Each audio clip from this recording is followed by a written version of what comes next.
Акжарма ауылдық округунде аткарылып жаткан жумуштарга кыскача токтолуп өтсеңиз. Мына Акжарма ауылдық округунде қазір келесі жылға, биылға біраз көптеген жобалар ұсынылайын деп жатыр. Келесі жылға мысалы 19 көше жаңадан салынуға проекті жобалар ұсынылып, экспертизадан өтіп, Астана қаласында зерделенуде. Сол жақта келесі жылы Құдай қаласа ақшасын бөлсе жұмыс басталады. Ол 19 көшеге жаңадан тас жол салуға. Біз мына 3 көшеге Тоғай, Қырман көшесі, Тоғай 2 көшелеріне электр жаңадан жарығын қондырады. Соның жеңімпаз ИПА Айсұлтан мекемесі. Ауыл халқы көбіне дәрігерлердің көмегіне жүгінуші амбулатория құрылысы сұрап жүрген. Сол бойынша мәліметтер өтсеңіз, құрылысы басталды. Басталды. Құдай қаласа июль-шілде айларында осы мына фундамент жұмыстары жүргізілді. Көлемі 12:45. Бұл үлкен амбулаторияның бірі осы Акжарма ауылдық округіне, Баймұрат елді мекенінің халқына, Талдарал, Лесқос халқына, мына Төрттам деген елді мекен бар. Солардың халқына арналып салынып жатқан осы емдік амбулатория типтік 25 орындық. Облыс әкімі, қала әкімі, солар кісілердің ықпалымен әрі қарай толық ақшасы бөлінсе, биыл Құдай қаласа амандық болса бітіп қалады осы емдік амбулатория.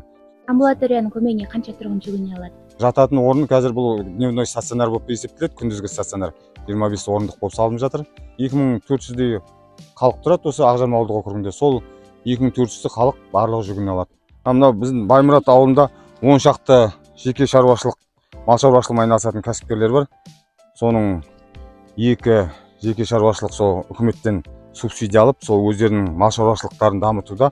Беремов Ақберген ағамыз сол өзі қазір мал бордақылап, бір жағынан сауын сиырлармен айналысады. Сөйтіп сол өзінің жеке кәсібін жандандыруда. Сөйту үшін тағы несие алсақ па дейміз. Қандай бағдарлама? Несие ұсынып жатыр кеше. Қазір 2,5% беріп жатыр дейді ғой. Ауыл аманаты. Ауыл аманаты. Кеше тапсырды бұл кісімді. Содан алсақ мал қосамыз, мал қосқасын шаруашылық түгет деген сөз ғой сол. Баймұрат ауылында жаңадан электр желілері, электр бағаналары орнатылды.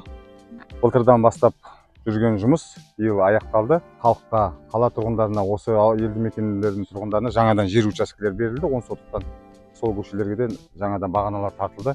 Мынау басты біздің ТП трансформаторный подстанция сол болып есептеледі. Осы ауылға бүкіл тоқты беріп тұратын 7 трансформаторный подстанция салынды. Жалпы ауыл халқының басты сұраныстарының бірі орындалып келе жатыр. Енді дәл қазіргі басты мәселе қандай? Өзекті мәселенің бірі жаңа газ проблемасы. Енді оғанда газ проектіге 37 миллион жобасына бөлінген. Соның жартысы 18,5 миллионы сол проектировщик жеңімпаз болып табылып, соған берілді. Қазір газдың проектісі жасалынып жатыр. Бұл сұранысты алдағы уақытта шешімін таппақ. Шешім табады осы биыл Құдай қаласа, газ проектісі, экспертизасы биыл шешімін табады амандық болса. Сосын алдағы уақытта келесі жылы жұмысына ақша сұрауға ұсыныс жасаймыз.